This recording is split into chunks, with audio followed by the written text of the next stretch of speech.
Hello student, good morning. आज हम पढ़ रहे हैं कंप्यूटर विज्ञान, 12th क्लास में कंप्यूटर साइंस। हमारी बुक का नाम है सूचना प्रौद्योगिकी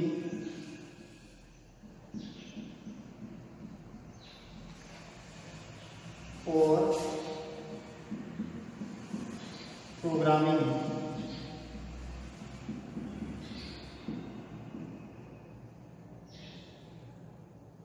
ये हमारी बुक का नाम है, लेकिन सब्जेक्ट है वो कंप्यूटर साइंस है। इसके अंदर हम सबसे पहले आज फर्स्ट यूनिट की बात करते हैं। तो हमारी फर्स्ट यूनिट है unit first,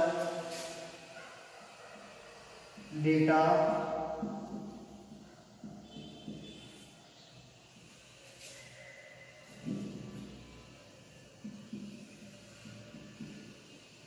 data structure, data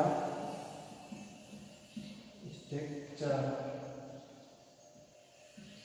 ठीक है, अब बात करते हैं कि डेटा स्ट्रक्चर होता क्या है। डेटा स्ट्रक्चर का मतलब होता है डेटा को व्यवस्थित करने का एक ऐसा माध्यम जिसमें डेटा को एक टेबल के रूप में ऐसे स्टोर करना कि उस डेटा का भविष्य में कभी भी आवश्यकता पड़ने पर आसानी से उपयोग ले सकते हैं। ऐसा नहीं है कि हम डेटा को सेव तो कर रहे हैं, जैसे मान लेते हैं हम कंप्यूटर के अंदर एक टेबल बनाते हैं और उसमें 100 स्टूडेंट का रिकॉर्ड रखते हैं, लेकिन हम वो रिकॉर्ड इसलिए रखते हैं कि उस डेटा का भविष्य में कभी भी उपयोग होने पर वापस काम में लिया जा सकता है। यानी उस डेटा के ऊपर अगर किसी भी प्रकार का ऑपरेशन करें तो वो डेटा सक्सेसफुली चलना चाहिए। ठीक है, उसे बोलते हैं डेटा स्ट्रक्चर। अब देखिए, डेटा स्ट्रक्चर के अंदर सबसे पहले बात करते हैं कि डेटा स्ट्रक्चर उसको कितने भागों में बांटा गया है। ठीक है, यानी उस पर कौन कौन से तरीके हैं जिसमें से डेटा का वर्गीकरण किया हुआ वो आप देखते हैं। अब देखिए डेटा स्ट्रक्चर का वर्गीकरण। डेटा स्ट्रक्चर का वर्गीकरण। ठीक है, अब इसमें देखिए डेटा स्ट्रक्चर के अंदर यह देखिए डेटा स्ट्रक्चर, इसके दो पार्ट हो गए। पहला पार्ट हो गया सिंपल, साधारण। डेटा स्ट्रक्चर को शॉर्टकट में हम डीएस लिखेंगे। ठीक है, data D structure S, DS यानी सिंपल डेटा स्ट्रक्चर। और दूसरा हो जाएगा compound, compound D S. Compound का मतलब हो गया तुम्हारे यौगिक।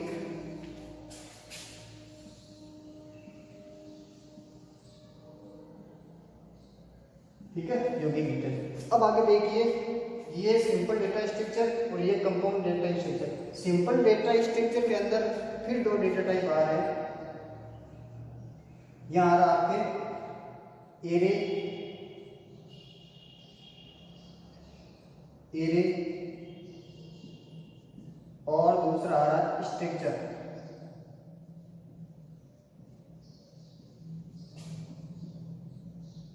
स्ट्रक्चर। ठीक है, कंपाउंड। अब देखो कंपाउंड डेटा स्ट्रक्चर के अंदर ये आएगा लीनियर, लीनियर डेटा स्ट्रक्चर और नॉन लीनियर।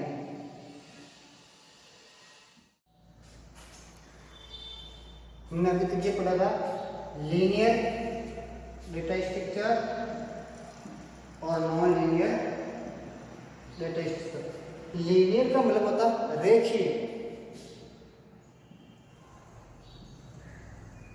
और नॉन लीनियर का मतलब होता गैर रेखीय।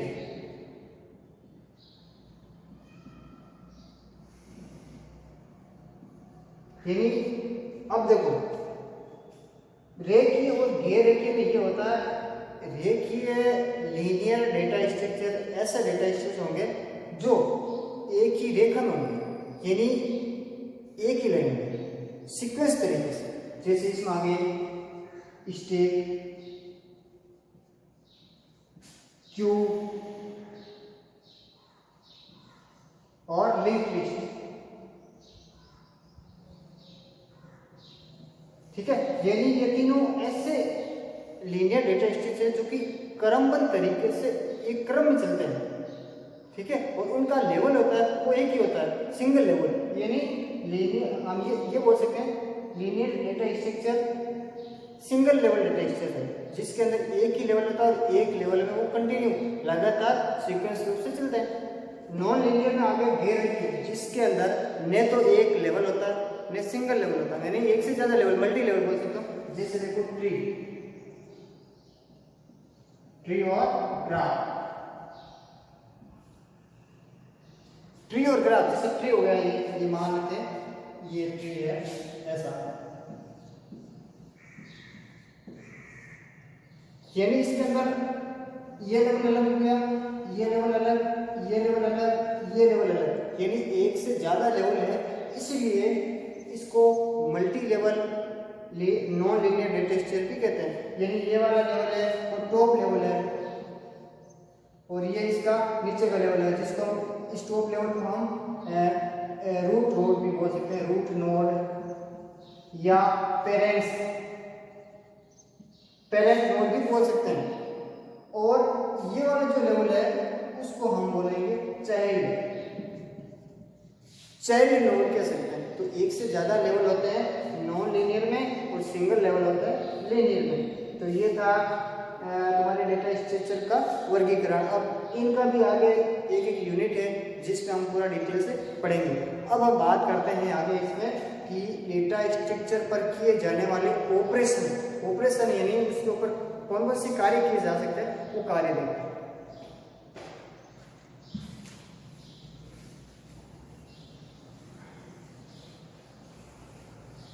इसमें सबसे पहले देखो हेडिंग है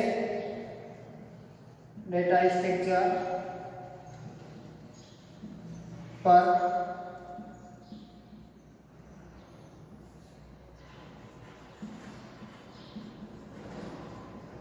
किए जाने वाले ऑपरेशन या कार्य बोल सकते हैं ऑपरेशन। इसमें देखो डेटा स्ट्रक्चर पर किए जाने वाले ऑपरेशन में सबसे पहले हम लिखते हैं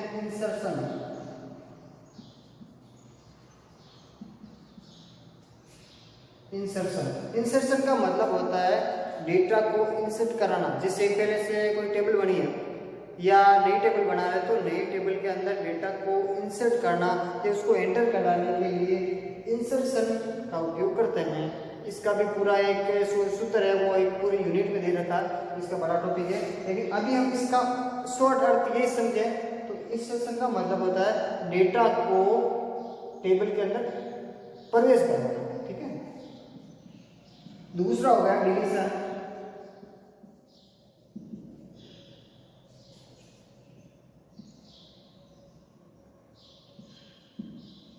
डिलीशन का मतलब होता है अगर पहले से कोई टेबल बनी है तो उस टेबल में से डेटा को हटाना। डिलीशन डिलीट का मतलब होता है टेबल में से डेटा को हटाना, तो उसमें डिलीशन का यूज करते हैं। ये भी पूरा आपका एक कमांड है।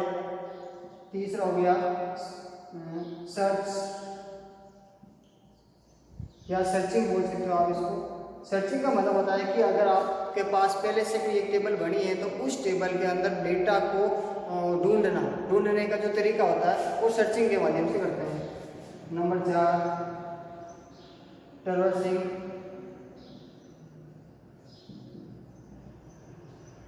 ट्रैवर्सिंग का मतलब होता है कि टेबल के एक कोने से दूसरे कोने पे डेटा को उठा के ले जाना। एज इट इज जो रिकॉर्ड है वो एक से दूसरी जगह पे ट्रांसफर करना, तो उसको हम ट्रैवर्सिंग बोलते हैं, यानी उसकी जगह चेंज करवा देना। और फिर अगला हो गया आपके 5 नंबर मर्ज। मर्ज का मतलब होता है डेटा को सॉर्ट करके उसको रखना।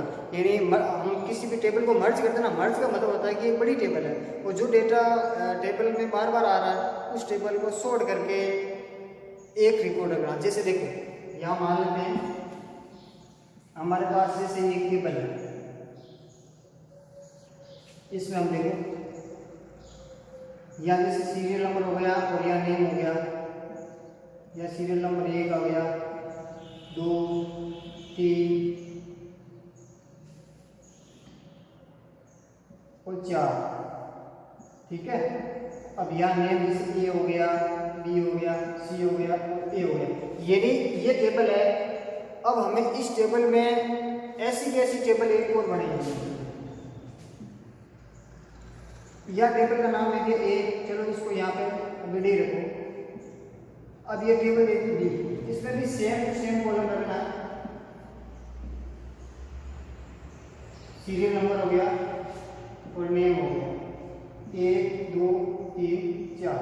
यहाँ जैसे दे देता हूँ ई एफ डी और जी।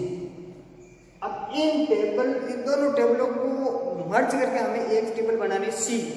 जैसे यहां हम बना रहे हैं टेबल नंबर सी, ठीक है। अब इस टेबल के अंदर वही जो कॉलम है वो ले लो जो कॉमन है, जैसे सीरियल नंबर इसमें भी है और सीरियल नंबर इसमें भी है, तो वो सीरियल नंबर का कॉलम आ जाएगा। उसके बाद फिर नेम का है तो नेम का कॉलम यहाँ पे भी जाएगा।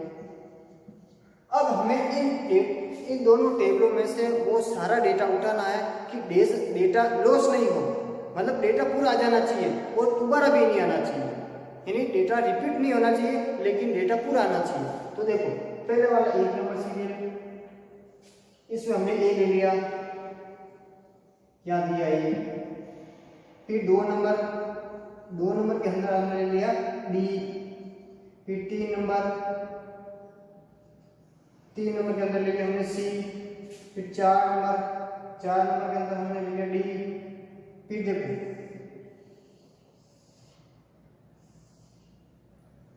पास, ये डेटा यहाँ 5 नंबर आएगा तो 5 नंबर लेते हैं हम। आगे वाला डेटा कौन सा है ई, और 6 नंबर पे हम डेटा लेते हैं एफ, 7 नंबर पे हम डेटा लेते हैं। अब देखो ये वाला डेटा है वो यहाँ पे रिपीट हो रहा है, यानी एक क्लास के अंदर कोई भी स्टूडेंट है उसका एक यूनिक नाम होगा। जैसे सेम नाम के 2 स्टूडेंट है तो हो सकता है स्टूडेंट का नाम सेम हो लेकिन उनके फादर नेम अलग हो, फादर नेम सेम हो सकता है लेकिन मदर नेम अलग होगा, उनका एसआर अलग होगा, दोनों लड़कों का एड्रेस अलग होगा, उनका मोबाइल नंबर अलग होगा। तो उसी तरह से यहाँ हमें सिर्फ नाम दे देता है, सीरियल नंबर से मतलब नहीं है, हमें नाम से मतलब है कि वो डेटा है वो एक तो डेटा दोबारा नहीं आना चाहिए और रिकॉर्ड छूटना भी नहीं चाहिए। तो देखो बी है वो इस टेबल पे भी आ रहा है और बी है इस टेबल पे भी आ रहा है, तो हमें क्या करना पड़ेगा, बी को हमें एक बार टू की जगह एक बार लेना पड़ेगा। यह हम लिख देते हैं बी को सिर्फ यहाँ पे, या एक बार बी लिख चुका है तो यहाँ वो बी दोबारा नहीं आएगा, तो हमें यहाँ पे जो 7 नंबर है वहाँ पे ये जी लिखना पड़ेगा, ठीक है। तो देखो डेटा टोटल इसमें 4 इसमें थे और 4 इसमें थे, टोटल डेटा 8 थे, लेकिन हमारे पास डेटा आ रहे हैं 7। लेकिन अब देखो जो ये 7 नंबर टेबल बनी है वो टेबल इन दोनों टेबलों को मर्ज करके एक तीसरी टेबल बनी है, तो उसमें टेबल में डेटा कोई भी दोबारा नहीं आ रहा है, पहली बात तो यानी डेटा रिपीट नहीं हो रहा है। और दूसरी बात इसमें रिकॉर्ड को भी आसानी से सर्च कर सकते हैं और इन दोनों टेबलों में से कोई भी डेटा लॉस नहीं हो रहा है, यानी डेटा लॉस भी नहीं हो रहा है, डेटा दोबारा भी नहीं आ रहा है। तो उस समय हम जो विधि काम लेंगे वो है मर्ज विधि, ठीक है। तो ये थे तुम्हारे डेटा स्ट्रक्चर पर किए जाने वाले ऑपरेशन। अब हम आगे बात करते हैं कि एल्गोरिदम क्या होता है।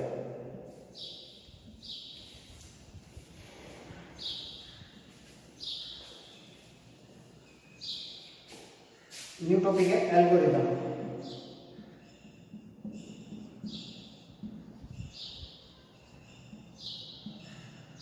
एल्गोरिदम का अर्थ होता है एक ऐसा निर्देशों का माध्यम जिसके द्वारा किसी भी समस्या को स्टेप बाय स्टेप यानी क्रम बाय क्रम सोल्व करना चित्र के माध्यम से, यानी चित्र के माध्यम से किसी भी समस्या को स्टेप बाय स्टेप सुलझाना एल्गोरिदम कहलाता है। एल्गोरिदम का अन्य नाम यह भी है फ्लो चार्ट या आप बोल सकते हो सूडो कोड।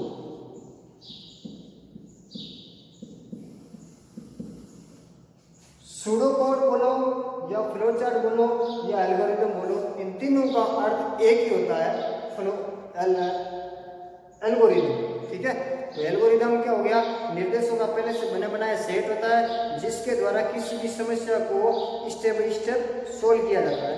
ठीक है, और इसके अंदर जो निर्देशों का सेट होगा उनका कार्य करने का जो अर्थ है वो पहले से फिक्स होता है। अब देखो एल्गोरिदम के अंदर दो प्रकार के गुण हैं, वो देखो कौन कौन से हैं।